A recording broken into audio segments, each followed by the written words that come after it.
కమ్మర్పల్లి మండలం. నేను గొర్రెల కాపరిని.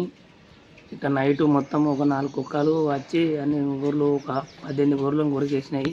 కడమ ఇంకొక 14 గాయాలతో ఉన్నాయి. ఇంతకుముందు కూడా మేము గ్రామ పంచాయతీ ఒక కుక్కలకు చంపేయమని చెప్పినాము, ఎవరు పట్టించుకోలే. ఇప్పుడు ఇబ్బంది బాగా అయింది, ఇంకా బాగా ఘోరంగా ఉన్నాయి. 3 లక్షల గొర్రెలు తెచ్చినాము, అందుకెళ్ళి సగం తిన్నాయి, సగం ఉన్నాయి.